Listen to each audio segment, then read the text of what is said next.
우리 다음 주가 성령 강림절을 맞이해서 제가 계속해서 성령님에 대한 말씀을 나눕니다. 지난 주일에는 우리 안에 계신 성령님은 하나님께서 사랑하시는 자들에게 하나님의 뜻을 가르쳐 주시고 또 하나님의 은혜를 알 수 있도록 도우시고 그 주님의 마음, 그 그리스도의 마음을 가르쳐 주신다라는 말씀을 우리가 나눴습니다. 이 성령님의 이름을 예수님께서 가르쳐 주셨는데 바로 우리가 오늘 본문에서 읽었던 보혜사. 이 보혜사는 주님의 이름으로 보내실 성령이라고 보혜사라고 가르쳐 주셨습니다. 보혜사라는 그 말은요, 헬라어 그 페라클레이토스라는 의미인데 도움을 베풀 수 있도록 부름을 받은 자, 그래서 변호사라는 의미도 있을 수 있고 또 죄를 책망하는 선고자 또는 조력자, 또 위로자, 상담자 또는 친구, 그런 것을 모두 통틀은 명칭입니다. 그리고 예수님은 이 성령님을 알지 못하고 경험하지 못했던 제자들에게 아주 명확한 목적을 가지고 제자들에게 말씀해 주셨다는 거예요. 요한복음 14장 29절의 말씀이 이렇습니다. 이제 일이 일어나기 전에 너희에게 말한 것은 일이 일어날 때에 너희로 믿게 하려 함이라. 아멘. 즉 예수님께서 앞으로 미래에 일어날 일을 미리 제자들에게 말씀해 주셨고 그 말씀하신 일이 되어지는 것이 경험되면 예수님의 말씀을 더욱 신뢰하고 믿음을 가져야 한다는 목적을 가지고 가르쳐 주셨다는 거예요.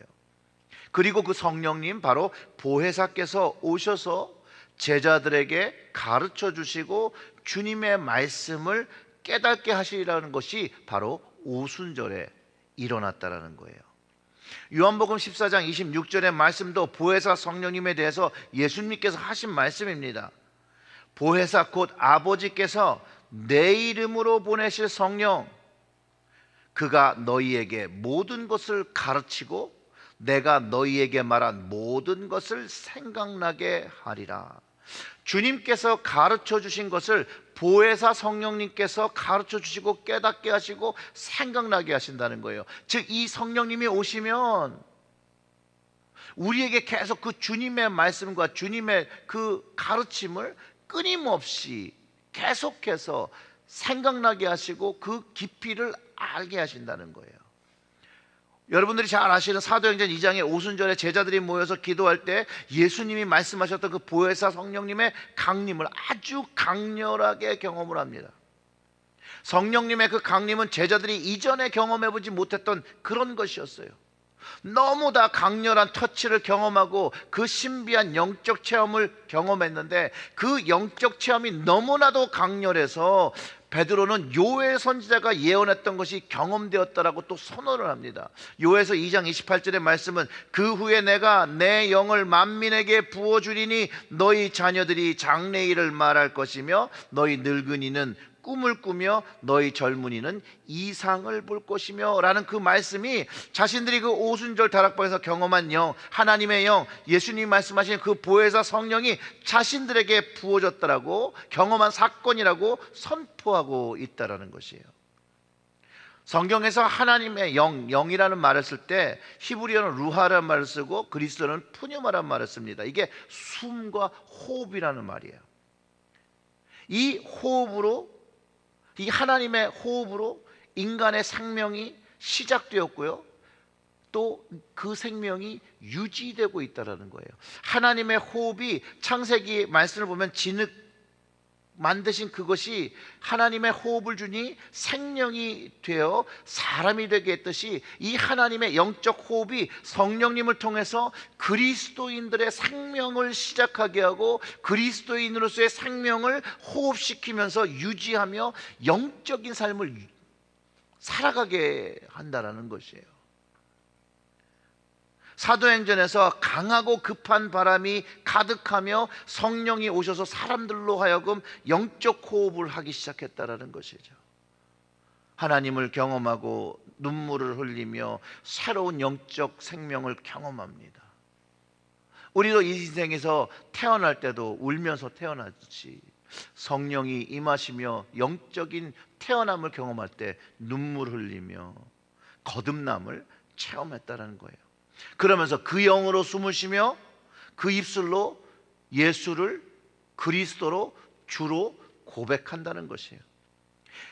그 이전에 믿어지지 않던 예수님이 나의 그리스도이시고 그분의 피가 나의 죄를 완벽하게 용서하셨고, 내가 그 일로 인하여 그 십자가를 경험함으로 인하여 구원을 받으며 새롭게 거듭남이 진실로 믿어지기 시작합니다. 여러분, 제가 주보 뒤에 그 성령 강림절 2에 대해서 찰스 웨슬리와 요한 웨슬리의 그 성령 체험을 제가 적어놨는데, 그런 일이 일어나는 것이에요. 왜냐하면 보혜사 성령님이 임하시면 하시는 일인데, 그게 뭐냐면 죄와 의와 심판에 대하여 세상을 책망하신다라는 거예요. 예수님이 이 땅을 떠나가시면서 보혜사 성령님을 보내주신다고 하셨고, 그 보혜사 성령님이 오시면 먼저 죄에 대해서부터 책망하기 시작한다라고 요한복음 16장 7절과 8절을 읽어보면 이렇습니다.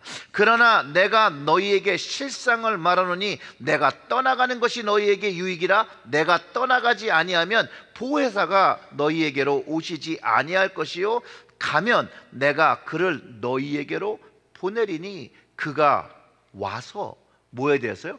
죄에 대해서, 의에 대해서, 심판에 대해서 세상을 책망하시리라. 아멘. 첫 번째, 죄에 대한 것은요, 예수님을 믿지 아니한 것이 죄라고 규정하고 있습니다. 실제로 오순절날 성령님이 강림하시고 베드로가 설교할 때 예수 그리스도를 믿지 않고 그 사람들에게 이렇게 얘기하셨어요. 너희들이 빌라도가 살려주려는 것을 십자가에 못 박았다고, 그를 메시아로 그리스도로 믿지 않았음을 말씀을 통해서 선포합니다. 그 말씀을 들은 백성들이 찔림을 느끼고 회개하고 세례받고 예수 그리스도를 믿었다라고 또 성경이 기록하고 있는 것이죠. 의에 대한 책망은 아버지의 뜻, 그 속죄와 구원, 그것을 부활을 통해서 증명한 의의 이 길을 믿지 못하였다라고 책망하는 것입니다. 그것을 믿으면 하나님의 구원을 경험하는데 믿지 않았기 때문에 예수님께서 보여주신 그 의는 하나님의 공의, 우리가 아는 그런 저스티스가 아닌 하나님의 공의라는 거죠. 십자가가 그 공의를 이룬 것이거든요. 체다카의 그 공의. 그래서 이 십자가의 속죄와 구원을 받아들이지 못하는 이들을 책망하시는 것이라는 거예요.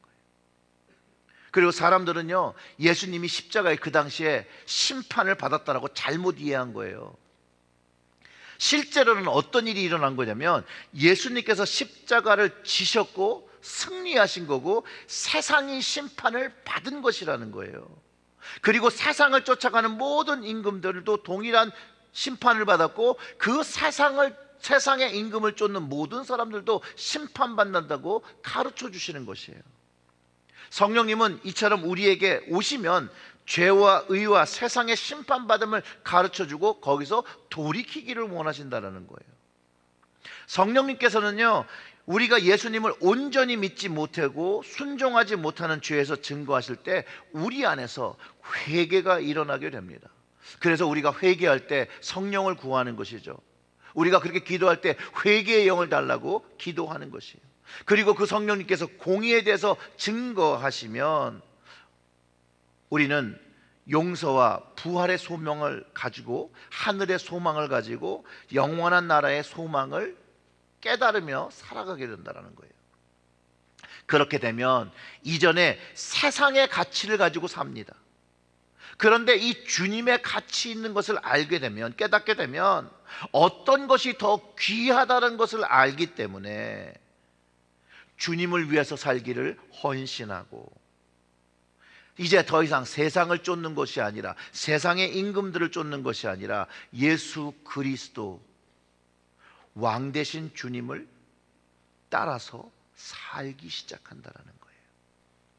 그러니 성령님이 오시면 성령님은 예수님을 나의 그리스도라고 고백하게 하시는 영이라는 거예요. 성경은 성령님 없이 예수님을 주라고 고백할 자가, 왕이라 고백할 자가 없다라고 기록하고 있습니다. 우리는 예수님을 주라고 고백하는 나의 고백 속에서 내 안에 성령님이 계신지 안 계신지를 확인할 수 있다는 거예요.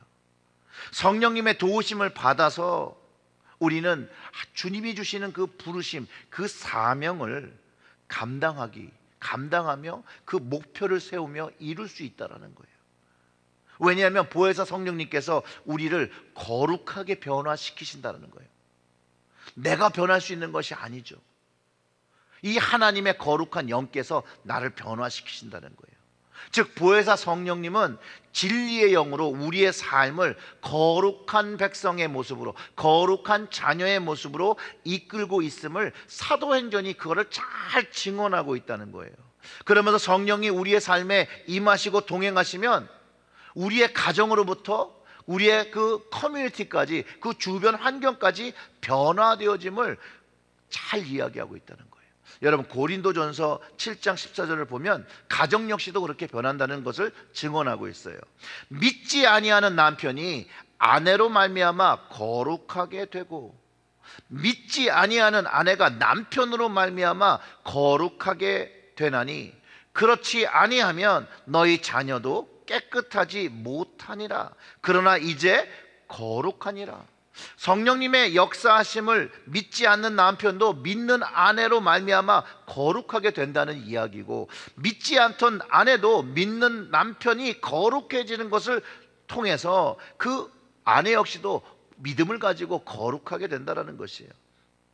그리고 자녀 역시도 예수 믿는 부모, 성령을 통하여 사는 그 신앙을 보며 그들도 거룩하게 믿음의 사람이 된다라고 성경이 가르쳐 주는 것이죠. 그렇기 때문에 성령님께서 우리가 거룩한 가정이 되기를 도우시고 계시다라는 거예요. 근데 이 도움이 어떻게 되는가? 우리가 그 성령님께 순종하며 그분의 인도하심을 따를 때에 우리의 삶이, 우리의 가정이 변화한다라는 거예요. 보혜사 성령님을 경험할 때 나타나는 변화라는 거예요. 이거 거룩한 변화. 왜냐하면 하나님이 원하시는, 주님이 원하시는, 그 성령님께서 원하시는 부분으로 변화하기 때문에 거룩한 변화라고 말할 수 있는 거예요. 히브리서 기자는 12장 14절에서 이렇게 얘기합니다. 모든 사람과 더불어 화평함과 거룩함을 따르라. 이것 없이는 아무도 주를 보지 못하리라 라는 말씀이 우리의 삶 속에서 체험된다는 거예요. 즉 성령님을 따르는 사람들은 화평한 삶을 살려고 하고 거룩한 삶을 살려고 한다는 것이죠. 그 안에서 주를 만나며 주와 함께 동행하는 것이라고 가르쳐 주는 것이에요. 사랑하는 성도 여러분, 여러분 마음속에 성령님을 따라서 거룩한 삶을 사는 것을 여러분 기대하고 꿈꾸고 계십니까? 그러면 주님이 보내신 성령님을 경험하시고 함께 동행하시며 살아갈 때 소망하는 그 믿음의 삶과 내가 세우는 목표를 이루며 성취하며 살아갈 수 있다는 거예요.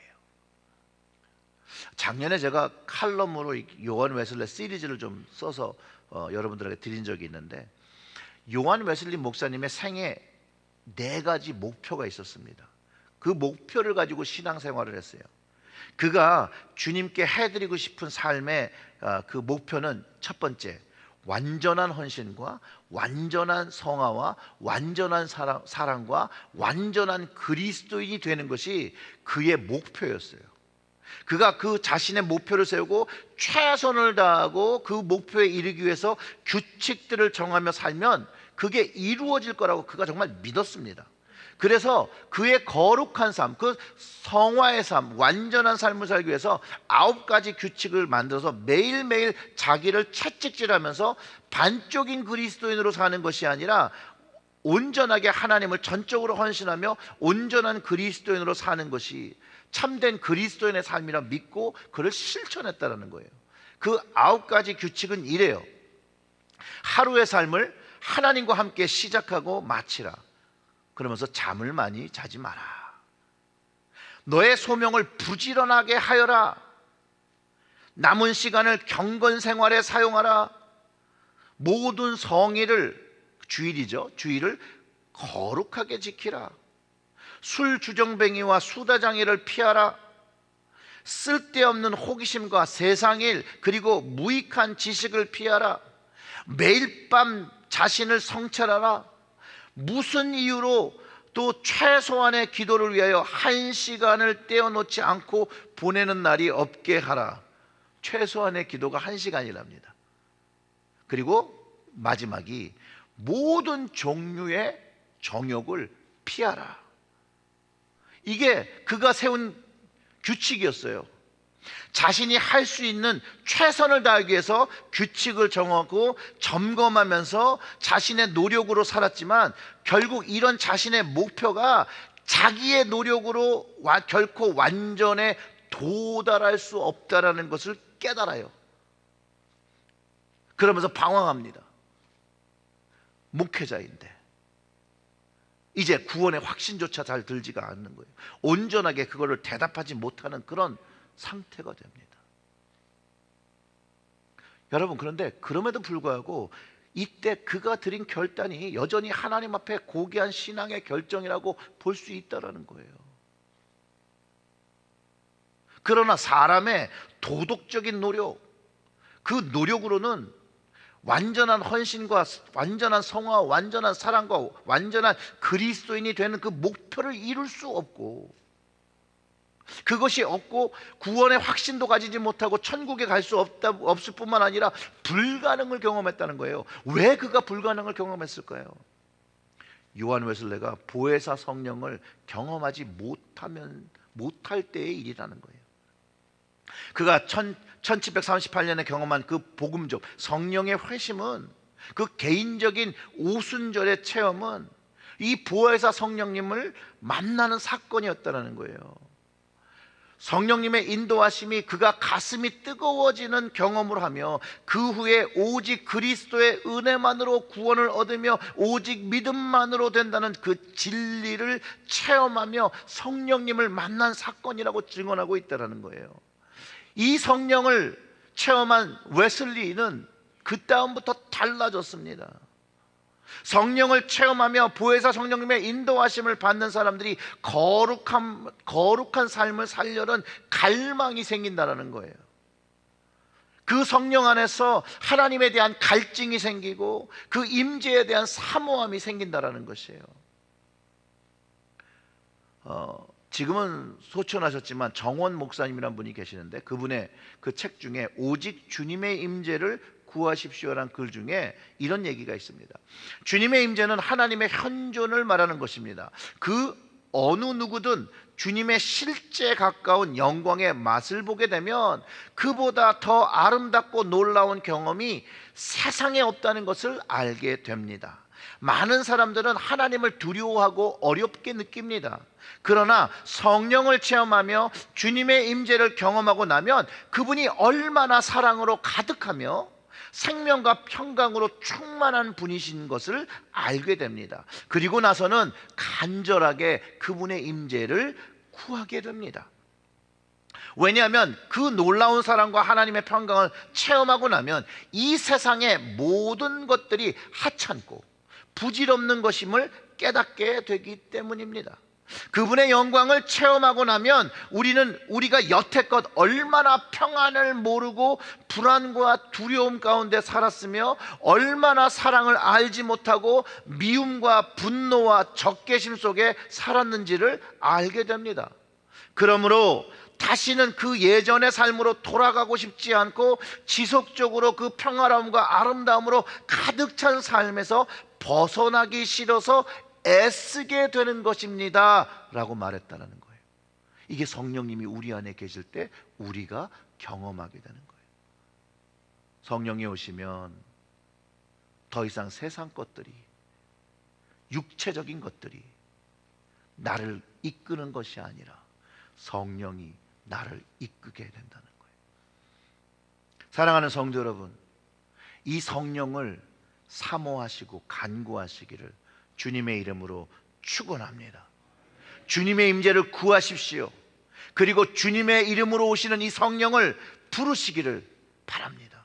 이 세상에서 사랑하는 사람의 이름을 부르는 것처럼 아름답고 기쁜 일이 없지 않습니까? 그러니 그 사랑하는 하나님의 이름을, 그 아버지의 이름을 부르십시오. 기도의 자리에서 예수님을 부르십시오. 그리스도, 나의 왕 되신 그분을 부르십시오. 성령님, 보혜사 되신 그 보혜사 성령님의 이름을 부르십시오.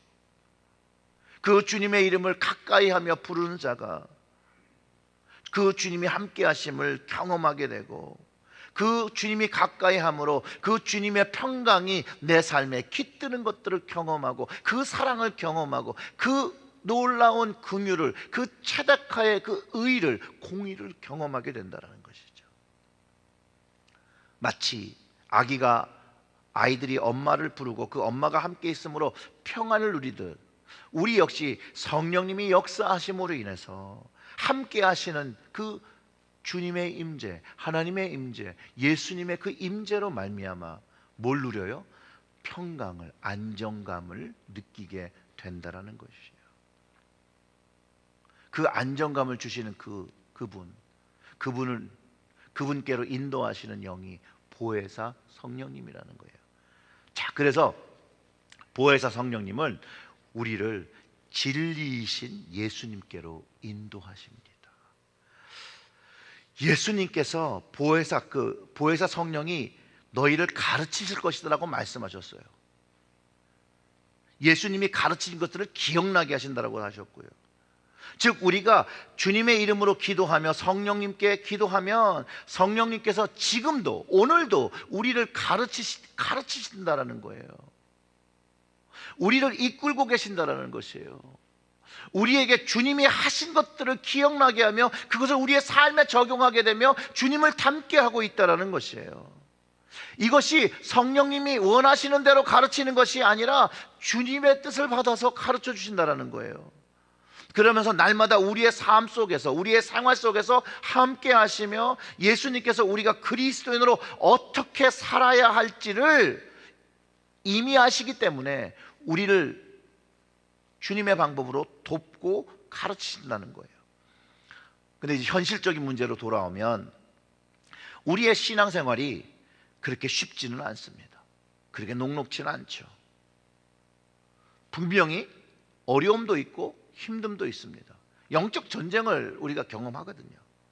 좌절과 실패를 경험할 때가 있습니다. 배신과 절망을 경험할 때도 있습니다. 주변 사람들 더 이상 믿지 않을 수만큼 질릴 때도 있지요. 그런데 이런 힘듦과 이런 고난이 닥칠 때 주님의 이름을 의지하고 보혜사 성령님을 의지하면 이 보혜사 성령님은 진리이신 예수님께로 우리를 인도하며 거기서 우리로 무릎 꿇게 하며 기도하게 한다는 거예요. 그 기도의 자리에서, 왜냐하면 그 기도의 자리에서 주님의 임재를 다시 경험하는 것이거든요. 성령님의 능력을 그 자리에서 입게 되는 것이에요. 그러면서 놀라운 일이 일어나는 것이죠. 승리를 경험하는 것이죠. 자유함을 경험하는 것이죠.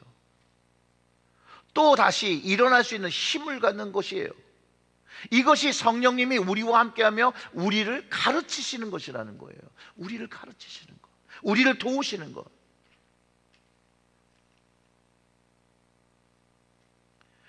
우리의 현실에 맞게 우리를 기도의 자리로, 또 말씀의 자리로, 예배의 자리로, 헌신의 자리로, 봉사의 자리로 이끌며 그 자리마다 누구를 경험해요? 주님을 경험하게 하는 것이에요. 거기서 주님을 경험하게 되니 내가 변화하기 시작하는 거예요. 주님을 닮기 시작하는 거예요. 또 다른 거듭남을 또 경험하기 시작하는 것이에요. 요한복음 16장 13절과 14절의 말씀을 참고하면 이렇습니다. 그러나 진리의 성령이 오시면 그가 너희를 모든 진리 가운데로 인도하시리니 그가 스스로 말하지 않고 오직 들은 것을 말하며 장래의 일을 너희에게 알리시리라. 그가 내 영광을 나타내리니 내 것을 가지고 너희에게 알리시겠음이라. 아멘. 여러분, 성령님이요, 예수님께서 말씀하신 것을, 자신이 생각한 것을 말씀하지 않고 그 들은 것을 전해주신다고 하고 그 진리 가운데로 인도하신다고 하는데, 그 진리의 그 정중앙, 그 근원이 어디냐? 진리의 근원이 바로 예수님이라는 거예요. 우리를 계속해서 예수님께로 이끌어 주신다는 거예요. 예수님을 만날 수 있는 자리로 계속해서 우리를 이끄신다는 것이 바로 모든 진리 가운데 인도하신다는 말이에요. 우리를 예수님께로 이끌고 주님의 말씀을 우리에게 말씀해 주시면서 그 예수님께서 우리를 위하여 보여주신 그 십자가의 놀라운 사랑을 깨닫게 하시는 거예요. 믿어지게 하시는 거예요. 그래서 그 구속자 되신 예수님을 찬양하며 우리의 인생, 나의 왕 되신 주님께 우리의 인생을 맡기기 시작하는 거예요. 우리가 주님께 우리의 삶을 맡긴다고 말은 많이 하는데 실제로 맡기지 않는 삶이기 때문에 우리의 삶에 변화가 없다는 걸 여러분, 우리는 좀 기억해야 합니다. 성령 안에 예수님이 하신 일을 경험하면, 나를 위하여 그 십자가에서 피 흘리신 것을 기억하고 고난당하시고 죽으신 그 일을 기억하면 우리는 변화하지 아니할 수 없어요.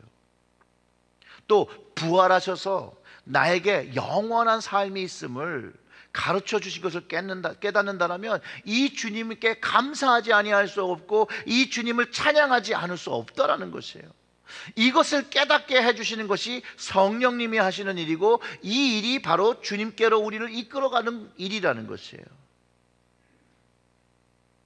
그리고 우리가 깨닫지 못하고 막 있을 때는 성령님이 뭘 하실까요, 여러분?